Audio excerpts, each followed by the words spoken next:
Howdy, you how are doing? you? I'm good. Good. How are you? Yeah, good. Yes, Grand. yes. I know. We're like, we don't sound good though, do we? Like, yes, okay. I'm I'm like, crying. I am No, honestly. No, I'm good. yeah, we're Good. good. Great to see your face.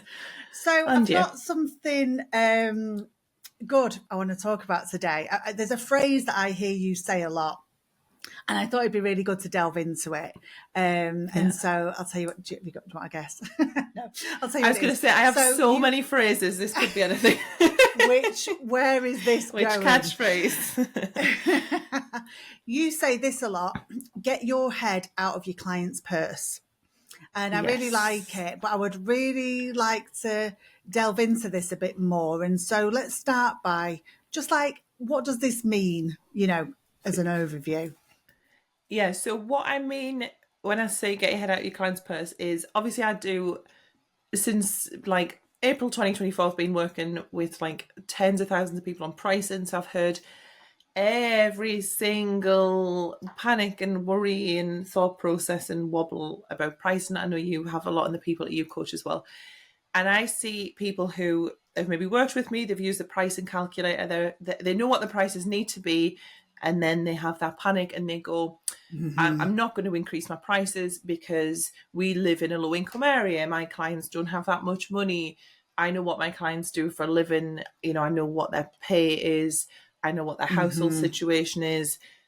Barbara's partner's just lost their job, that sort of thing. So I'm seeing people making Yes. financial decisions for their clients, which then has a huge impact on their business and their life overall because they've just decided what their clients do and don't have. Yeah. Do you see it the same sort of way? Because I know you still work with people on pricing in a kind of different angle. Yeah. I see all those same things, and I remember feeling those things as well when I've been Yeah. behind the chair. Like, I remember certainly there being times where I felt like that. And from a psychology point of view, I think about it like just, it's a bit like thinking, what's the word I want? Thinking, the future, like Yeah. presuming that what you think is true. Like Crystal ball. you think this about Sheila. You Yeah. might think Sheila can't afford it, and then you behave like she can't. And I just think that's not facts, though. It's not Yeah. facts unless Sheila It's says I can't feelings. afford it. It's Yeah. it's feelings that we have that then we behave like they're true. And so in some ways it leans in a little bit to the limiting beliefs type things where, Yeah. we decide something's a fact, but it's not. It's a feeling. Yeah. And then we're behaving on feelings, not facts. And so I think it crosses over into that. I mean, it sounds exactly like that, doesn't it, really? Like there's cross wires going on here. People are Yes. deciding things are true. They're saying things like, I live in a low income area, so people can't afford it. But I can see how people come to those conclusions. Do you know what I mean? So how should people be thinking about it, Maddie? I think we need to sort of zoom out. I think we need to put our like logical head on and be mindful of like blanket statements and be really mindful of projecting our situation onto other people's situation because when I see people going everyone's struggling, they're not everyone is struggling. There are some people who are financially very, very comfortable. There are people who are absolutely not financially comfortable. It's not correct to say that everyone's having a hard time right now, or because mortgage rates and gas and all this stuff.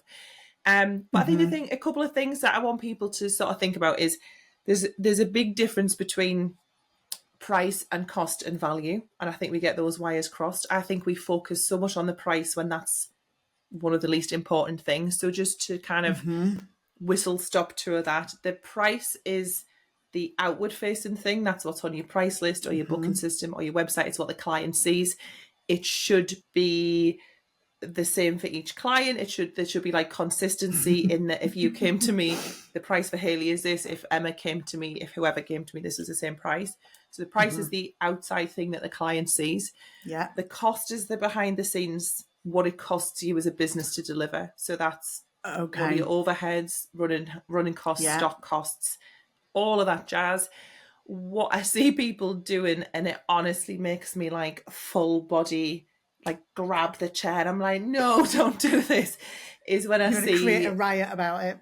when I want to kick right off, is in a very loving way, as I do, is when people share content about their cost and they go, there's like a real format that's like, what you see, what you don't see. And it's like, what you see is these gorgeous Oh, nails. What you like don't see it. is my rent and my bills. And I'm like, oh, And how tired I because, am. Yeah.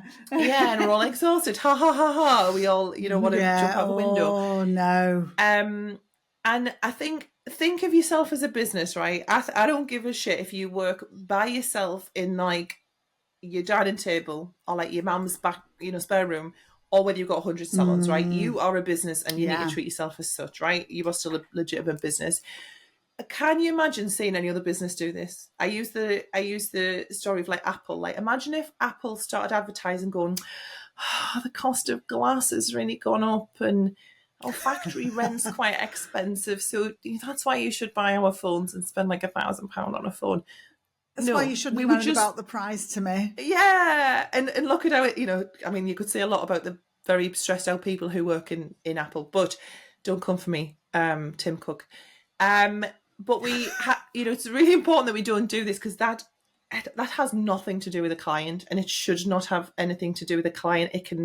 We don't want to make people feel guilty. Like, I don't want a client coming to me because they're like, oh my God, if I don't, Maddie's not going to eat, and the kids are not going to get fed, and the mortgage is going to, possess the house. Yeah.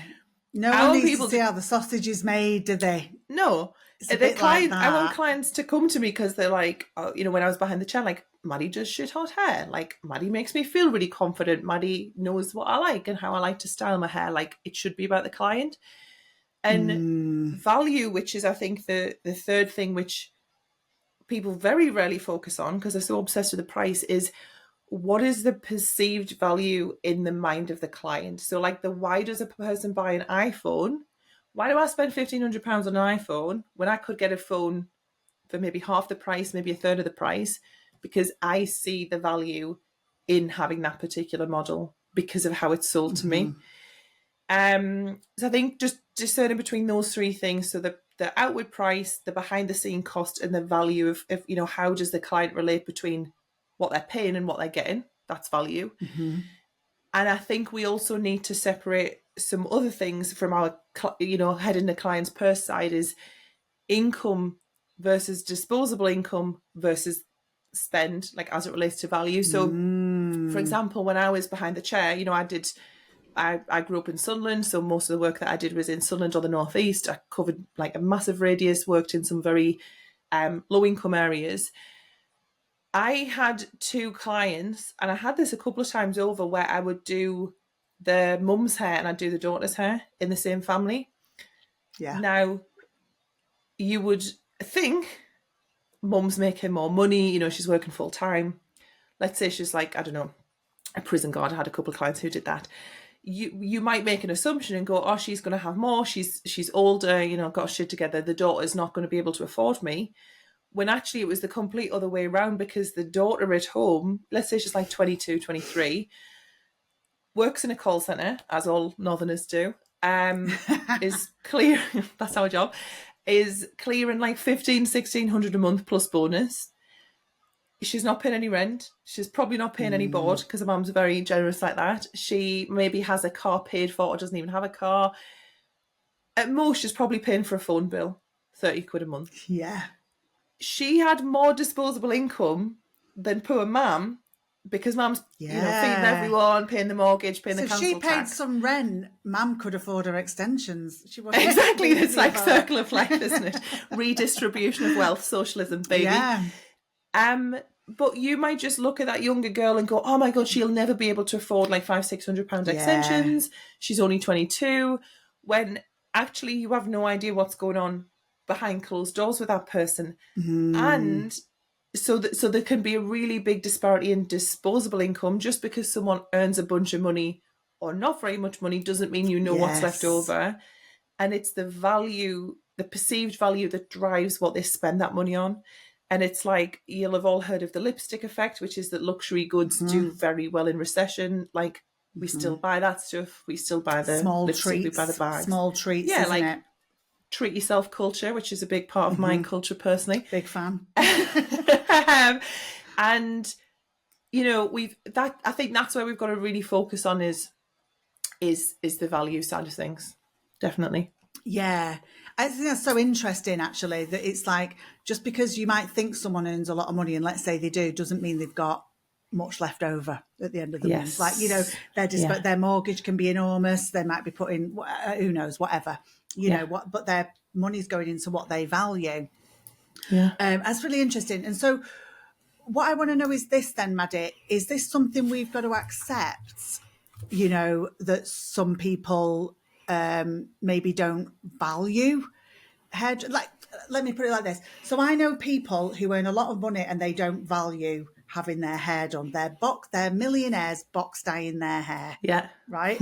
And then I know people who are on low incomes, and any spare money they've got, they're spending it on their nails and their hair. Okay. So what I'm wondering is there anything we can do about this to sort of maybe influence it? Or is this just something we have to accept, that some people put value on things and some people don't? I think also Box Dye Millionaire, that needs to be like a film that someone makes. No, yeah. Like Slumdog Millionaire. That crazy thing. So like 100%, this is stuff that you can influence, and this is stuff that we should all be influencing, and this is things that people hate it when I say this because they don't want to accept that this is so much in their control. It's so much easier to go, oh, I'm not put my prices up, Maddie, because my clients can't afford it. It's more challenging to go, okay, how can I actually try and like change that lens or change that perspective? So it's absolutely your job if you sell anything, we sell coaching and memberships and courses, like we have to do this too. Behind the chair, you have to do it. You have to sell the thing that, makes a living. You have to learn how to articulate the value in what you do. Yes, there will be some people who will never see the value in that. Like I know people who just categorically will not pay for, they won't go to a salon, and regardless of how much income they've got. But it's a bit like with votes, with politics, you want to go for the undecideds, you want to go for the on the fences, or the, you don't want to go for the ones. Yeah, we want to get those swing voters. So something that I learned from my call centre days, big up Northern call centre culture, is something called fab selling. And I still remember it to this day. I learned it in, when I was 16, 17. And it's features, advantages, benefits. What we do is we focus loads on features. So a feature of a product is just something that it has in it. So let's give an example of you're getting hair extensions and I go, it's Russian hair extensions. That's a feature. Or I go, the 12-inch extensions. Describing it. Right? Yeah. That doesn't really mean anything. The advantage is what that thing does. So it's like I'd go, okay, this is Russian hair, which means it's texturally thicker, but it keeps, it's a bit more straight compared to like Indian hair has more of a natural wave to it. That's an advantage for some people. For some people, that doesn't bother them. The benefit is when you really tailor it to someone. So if I was like, Hayley, what you've said in your consultation is your hair has, it's it's mainly straight. Your hair, you want to have this particular like mixed shade, and you want something that's going to last you. You're in this for the long game. You want something that's not going to be a false economy that you're replacing every few months. You want something that's we can refit it over and over again. So because of that, I'm going to recommend Russian hair extensions. They're naturally more straight. We have this particular colour range. This one matches yours. It's what it does for you, for the client. And that might be tailored. That might be very different depending on which client you're speaking about. I see this in aesthetics a lot. I think a lot of aesthetics practitioners or people maybe who do like high-end skincare, they will just share. This drives me absolutely bananas, actually. They will share content that the product gives them. And I'm like, these have marketing teams. And they're going, here's a bottle with all these ingredients that have like 50 million letters and I can't even read them. Retinol. And I'm like, what what is red? Yeah, Like, what's I it going to know do? what red What's it is. going to do for me? Yeah, that's exactly it. And it's like, one of the biggest hacks in marketing is going, what is the problem I solve for my client? There's two things that you're doing when you're selling anything: is you're solving a problem or you're getting them towards a goal. That's literally it. Away from a problem towards a goal. So what are those problems that we're trying to solve, or what's that goal that we're trying to achieve? And really speaking directly to that. So instead of saying retinol, I can't even think of any other names, like 20 ingredients, you It's say 12%. Well, it's not, is it? It's like yeah, 1%. This is 1% retinol. And you just think, so. AHA and vitamin B, whatever. Like, no one gives a shit. You just go, Haley, are you noticing that your skin looks a bit like this? Or, a client who, let's say a Yeah. client's got curly hair, what are the words that client's using? Oh, my hair looks really frizzy, I can't control it. My curls don't look defined like those curly girls on Yeah. Instagram. Oh, All you need yeah. to do is go, do you have curly hair and struggle to control the frizz? Do you wish you could look like one of those highly defined curly girls on Instagram? Problem, solution. And then I've you got go, this. then it's I've got features. this shampoo. This will do that. That's Yeah. it. Like they're there. Yeah. You can say it's got this ingredient on. This is how it works. But Yeah. ultimately, people just want to know: can you solve this problem? So So it's more like ask them if they've got this problem, tell them the benefits of yeah, what, sort of say, I've got this thing that does this, then say, here is the thing, yeah, and here's the advantages of it. we've got the It's like solution. kind Yeah, of backwards in a way, isn't it? and I think we all, Mm. any business owner, anyone who sells anything, fundamentally, you have to know what is the problem I solve. So, what challenges does my person face? What goals do they want to achieve? If you can't work that out, everything's going to become really hard for you. But listen to your clients. Like your clients are telling you in every single consultation, in every message, in every comment, look for the exact words that they're saying. Like, how do they describe their problem? Not how does the brand describe the ingredients, but how do they describe where they're at now and where they want to be, and speak to them back in that. And I Yeah. think there's two sides. I obviously help people to raise their prices, but knowing your correct pricing and doing the work of showcasing the value in what you do. So really, it's the two sides that have to work hand in hand, and it makes things so much easier when you're doing both. It is knowing your correct pricing and doing the work of showcasing the value in what you do for your particular client, how you solve that problem, how you help them to reach that goal. They have to go hand in hand, and when you do both of them together, it makes the process of doing a price increase much easier. That's when you start getting the replies from the announcement going, oh my god, finally, or you so deserve this, or it's worth every penny. That's the difference when they see that value. Yeah. It just makes life easier when you can do both of those things, Yeah. rather than just ramping a price up and not really knowing what the value is in what you do, or being able to describe that well. Yeah. So this is what I heard, Maddie. I'm going to sort of think like, as someone who's not as good at this side of things as you, this is what I absorbed. In the hair and beauty industry, sometimes we can be quite focused on describing features and feeling like we really need to explain the costs to people to justify things. And Yeah. really, we need to start leaning into the value and more into this is the benefits for you, this is the value of it. There you go, like that side of things, being more Yeah. about that. And so talking more about the value than the cost. Like, and Yeah. I totally see it. Like, I always die when I see people justifying their prices Oh no. or, doing the thing where it's like, this is what it costs us. I just think people need, I don't want to know that. Like, when I think about businesses I want to go to, I don't want to feel sorry for them. It's not Yes. sexy. I don't want to buy that stuff. Yeah. Like exactly like you said with Apple. If they were like, glass has gone up, so I'm really sorry, we're going to have to put our phone up £2.50. We've got no I'd just be choice. like, what is happening? What happened to my Yeah. luxury item? And I'll tell you a story, Maddie, that happened to me once. I feel like I might have told this before. But I went into this really bougie bar in Manchester with my friend, and we had said, let's go and buy some expensive drinks. That's exactly what we said. We Yeah. wanted to go and overpay for a drink in a bougie place. And when we got to the bar, I said to the lad behind the bar, can we have 2 of these cocktails? And he said, you should buy this, it's cheaper.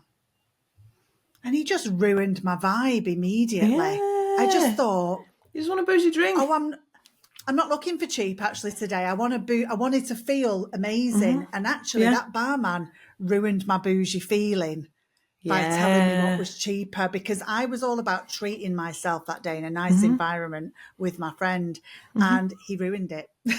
Yeah. Because we It's, bought the expensive drinks, but I didn't feel as good about it anymore because he was like, yeah. these are overpriced, you should get this. And I thought, oh, you've ruined my vibe, mate. And I remember at the time thinking to myself, this transfers to hairdressing somehow. I can Oh, see it. completely. There's like this whole thing of people don't like to be sold to, but they love to buy stuff. Like, look at all of our hyper focuses. Like, we love to buy stuff. I like, Yes. and sometimes there is an exactly like your bougie drinks, the act of paying for something. This is why people buy designer bags. Like, there is no logical need whatsoever. And this is from me and you who have designer bags. There is no logical reason anyone should buy a designer bag. It does the same No. job as a bag from Primark or from wherever. Yeah. There is a reason that you buy it. You know, I don't know about you, but the first one I bought was like a ceremonial. You know, I'd paid my debt off. I was like financially Yeah. secure for the first time. It was a real like symbol, like symbolic. Yeah. In fact, I was with. Mine were. Was I with you when I bought it? Did I buy it with you, or did we just Which we were one just was trying them it? on? The Prada with the I chain don't. one. You did buy it. Did you buy it in I did. Manchester in Selfridges? Yeah, I did. I you was actually with bought it with me. you, and it was just like things are going really well. I was like, you know, everything's taken care of financially. Like, I'm gonna Yeah. buy this. There's, you know, it was that bag was £1,500. I could have bought a bag for 15. That was 100 times. Could have bought Yeah. 100 bags. Think Yeah. of why people buy luxury items. It's people buy for status. They buy for like symbolic reasons. They buy because it makes them To feel a cheer certain themselves way. up. To cheer yourself up. To, you know, we love our bags. You know, when you walk in a room and you're like, Yeah. yeah, girl, like, you know, you feel amazing. It means something to you. There's all sorts of different buying decisions, but people don't just assume people want to go for the cheapest thing, because otherwise those companies wouldn't Yeah. exist. There's a reason they're there. Sometimes people go to the hairdressers and the beauty places to feel better. Sometimes it's Yes. maintenance to some people, Yeah. Yeah. but sometimes it's to feel better, and sometimes it's both. Yeah. And I just think, yeah, it's so interesting, and it really comes back to get your head out your client's purse. That barman had his head in my purse, Yeah, and and it I didn't just feel thought, good. don't do that to me. Don't do that to Also, me. think about it from your client's perspective. Think of how you felt there with your friend. I wouldn't feel nice if someone had assumed I was skint. Like, that's also not a very Yeah. nice thing for your clients to feel like you deciding how much money they've got and basically saying you're broke because of, you know, where you live. And that's actually like deeply Yeah. offensive to a lot of people. Yeah. But Yeah. just to kind of circle back to you, like a point that you made early on, just about the, you know, like we said about crystal ball, or like thinking, making decisions for your clients. I read a book recently, and it's I think it's going to be my hyper focus actually. So I'll share the title in a minute, but it's about neuroscience and storytelling and marketing. It's like, I find it really interesting. And it shared a statistic which it has absolutely blown my mind. And I'm going to drop this at every opportunity in every conversation I can. And it is this: the assumptions we make about another person, i.e., why they've done a particular thing, what they're thinking, what they're feeling. Do you know when we say, oh, Haley must have done that because, you know, it must be because of this, or she must be thinking this? And we do this all the time, right? Mind reading. If you know that person fairly well, the accuracy that you have of your decision, your decide on their thoughts and perception, is 25% accuracy. If you know that person intimately well, i.e., that this is your partner, your accuracy only goes up to 35%. So at best, like a third of the time you're right. And I just want people to be really mindful of how many times they do this in a day. Because when I read it, I was like, oh yeah, I don't, you know, I'm very evolved. I don't do this. And then I was like, oh my God, I do it all the time. Do you know, when you go, Yeah. because we're story making machines, that's what humans do. We make meaning of things. It makes us feel safe to think we know why everyone's doing everything. And I see it in I was looking in my group, and nearly every post is, my client said this, and it must mean that she's really pissed off. It And must mean this. it must mean that I've done this, I'm assuming this. And I'm like, you are at best a third, 1 in 3 chance Yeah. of being anywhere near right. So I just want to leave that with people. Like, stop making assumptions, stop mind reading. It's not accurate. You are likely very, very wrong. It's total therapy time, that. You know, when I was therapist, it was always, when someone tells you something, you go, what's the story you're telling yourself Yeah. about that? Yeah. Because it's a story. And we like certainty as human beings. And so the reason we come to conclusions is so that we can, as you would say, close the loop. Because it's like, it's too much uncertainty, is so unbearable. So we tell ourselves stories and say, it must be this, because it's easier than uncertainty. And then we behave like it's truth. And so funny. That's where all the mess and we happens. can be like mad at people because we're like, I saw a tweet literally the other day. I decided and it was like, this. Yeah, and it was like, I'm really good at knowing what people are thinking just by deciding it in my head and believing that it's true.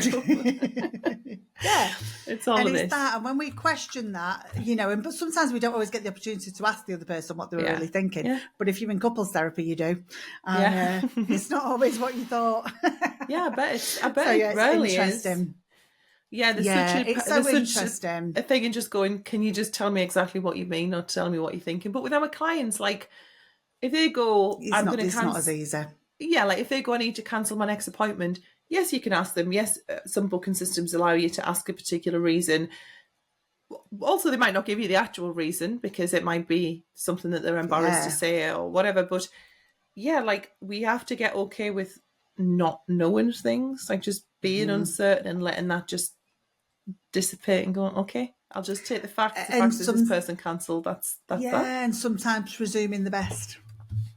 Yeah, presuming the worst. Yeah, I love all that. of Nice that. bit of optimism. Maddie, I love that. I wrote a few things down as well. Good. Like, well, I'll tell you. Excellent. If you want to segue straight into hyperfocus, I'm just obsessed with this. It started with a book called Storyworthy by a guy called Matthew Dix, who so funny. I don't even know how I came about this book. It must have been from a podcast or something that I was listening to, but there's a thing called The Moth. I don't know if you've heard of it. It's like short stories that people tell on stage, and there's a book version. And it's real stories about people. And it's in this book, he talks about how, like, everyone has a story-worthy life, and he does this thing called Homework for Life, where every day you write about just like a thing that happened and how did that change you or change your belief or whatever. Very good if you want to ever write a book, but it's actually really good for marketing, for blogging. You know, we know that storytelling is a really effective means of marketing, like talking about your story or your client's story. And honestly, the skill he has is amazing. You can go and watch him on YouTube. He's like a phenomenal storyteller. And then I was in a bookshop in London, and it was just on the shelf. I'd never heard it recommended, but it's called The Science of Storytelling. That's the one with this stat in. And it's by a guy called Will Storr. And it's so cool. Obviously, me and you went to Vegas, and we were learning a bit about this, weren't we? About like subconscious and stories and metaphor. And it was really interesting. And it was the same sort of thing. Like, how do we convey stories to like change beliefs, or what stories do we tell about ourselves, and are they helpful, are they not?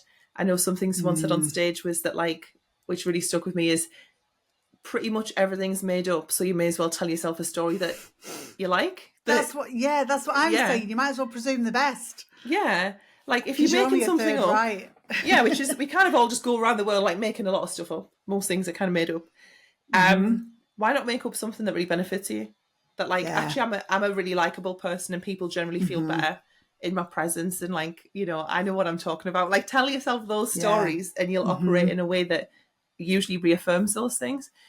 Then at the end it goes on to like more of the, like, how to actually do proper storytelling, like if you were to write and stuff. But mega interesting. I'm just obsessed with this. It's I'm finding it very interesting, especially like the I guess you call it neuroscience side of it. But those are two big recommendations, book recommendations. Do you read them, Maddie, or are you listening to these? I've read both of them. So I think both, I think one was on Kindle and one was the physical book, because I got it from the bookshop. Right. And I like whiz And through it. do you Yeah. like it like that's because you can underline and go back? Because it's difficult to do that with an audio. Well, you can't do that with an audio book. But like, are you doing that, or is it Yeah. just that's just how it happened? Do you I think you get think the benefit from because listening to them? I think because that's a Asking for bit a more friend. like I think I nearly exclusively read non-fiction. Like it's very very rare that I read fiction because the way my brain operates is like you need to be learning stuff all the time. So and I love learning. So I think when it's like task based, which both of those are, I like a paper book so I can fold it Yes. So over it's and go more like back an to it. exercise book in a bit. Yeah. Yes, whereas if I was listening to it, I would like absorb it all and probably be dead interested, but I wouldn't like reread as much as I do. Maybe I'll go back to certain bits. I Do also you know what I tend to do read. sometimes? Yeah, Go on. No, go on. I was You going go. to say I'll be within a lot when I read, so I'll be like, "Oh my god, I need to tell you this." And they say, don't they, that you Yeah. learn something more when you teach a person that thing. So and that's why I do stuff like Yeah. this and share recommendations and share what I learn because it locks it in for me if I like go on my stories and say I've Yeah. just learned this. So that's what I like to do Yeah. as well. I was going to say, what I sometimes do is I listen to things on an audio book and then I think I sometimes buy the book after that because I think Yes. I'll go back to it easier. Like I did Yeah. that with a Brené Brown book that I loved. Yeah. I listened to it and then I thought, no, I need that in a paper copy What because there some was bits I people wanted to go back for. Yeah, I've heard of some people where they actually do both and they'll read it while listening to and they'll That go sounds through it, which overstimulating. yeah, and I'd I can like, see how I someone's listened. processing might need that. Yeah, it depends how you learn, but and for me, like I like to have a mixture because I like to listen to some things when I walk or if I'm like on the treadmill or Yeah. whatever. If I'm sitting in the house, I want to just have a physical thing to. I couldn't Yeah. listen to an audio book in the house because I need to do something with my hands. Yeah. So I would have a Yeah. I physical mean, book for the house. I do it when I'm driving mainly. Yeah, yeah, yeah, Like, because I drive sometimes up and down the country teaching classes. I get a good 4 hour yeah. drive here and there. And that's when I listen to books Yes, in yeah, the the main. podcasts and Yeah. whatever else. Um, Interesting. Do you want what's to your hear hyper mine? focus? Yeah, I'd love to. It's nowhere near as useful as yours, but it might be to someone. Somewhat. I was scrolling Instagram recently, and because this harks back to one I was talking about maybe a couple of weeks ago. When I was obsessed with the cereal milk, Yeah. and it's all part of the protein Yes. push. So once you start looking at things on Instagram, it starts just serving them to you. The algorithm. Yeah. I think I'm late to the party with this actually, but you might like it, Maddie, if you've not heard of it. But there's this brand called Cereal, and it Oh, sells. not heard. It's cereal. It's got really high protein in it, no sugar, Oh, and it yes. tastes like childhood cereal. So I'll, I looked at this for a bit and then I bought the multi-pack because I couldn't decide. So I've got 8 is boxes this coming. the company? And this is such a good example of marketing because normally, do you know when you see adverts, but you forget who they were attributed to, but you just remember the advert? I think they have an advert which basically says, and it's very timely to our conversation today, why are we so expensive? And for me, I'm a bit Yeah. like, you shouldn't justify that, but they hold up like their box of cereal versus a normal box. And at first I was like, oh God, you don't need to do that. And then they went into it. And as soon as they said how much protein was in, I was like, that's worthwhile. So, of course it So, is. I love eating cereal for so many reasons. It tastes it's the great. best. It's Fastest quick. meal. Yeah. It's a bit sweet. What a treat, all of that. And when they said to me, this tastes like Cocoa Pops, this one tastes like Crunchy Nut Cornflakes, this tastes like Frosties, I was And like, does it? have my money. Do Oh you know, my I'll God, I let you need to know. get on this. I'll Yeah, let you okay, know. let It's us not know. arrived yet, but I feel like it's coming this week. Yeah. So I'll do an update. That is a in another helpful one, podcast. Hayley. I think you've undersold yourself I there. think, helpful to the right person. Yeah. Some of my friends rolled their eyes a bit at me like, should you just eat proper food? And I was like, well, I normally eat shit cereal, so this is better, innit? This is an improvement. Do you remember in Vegas we got into our bowls, didn't we? Like our acai bowls and Acai whatever bowls. protein bowls. And they had something called protein balls, which were like Puffs. little tiny Protein cereal. puffs. Protein puffs. They were puffs. And I I was keep thinking I wondering need how to long go. until you bought them. I know, well, I'm going to try and track them down. And then I'm also going to go to my bowl place over the road and say, you need to get on the protein puffs in your bowls. I feel like unsolicited advice from me today. Yeah. Amazing. I love it. So there keep you us go. posted. Yeah, sounds good. Have a little. I'll send you a link, Maddie. Please It do. was. It's really good though, you know. Yeah. You're getting Well, the odds about, worked. by the time you've put a bit of soy milk or something in it with the high protein in, you're getting about 25 grams. Haley, You we know, don't need to. We'll bowl of never need to cereal. cook again between the I shakes mean, and the literally between the cereal. smoothie and the cereal, that's me done. Hench. I love it. Amazing. Well, thank you for Right. sharing. I can't wait to hear the update. And I'll see you next time. week. Ta-ra. See you later. Thanks for watching. If you enjoyed this episode, please like and subscribe. And don't forget to leave your thoughts in the comments. Please support those who support us and check out Timely, who we recommend is our favourite booking system for you. New customers can get 50% off their first 3 months with the code COFFEE50.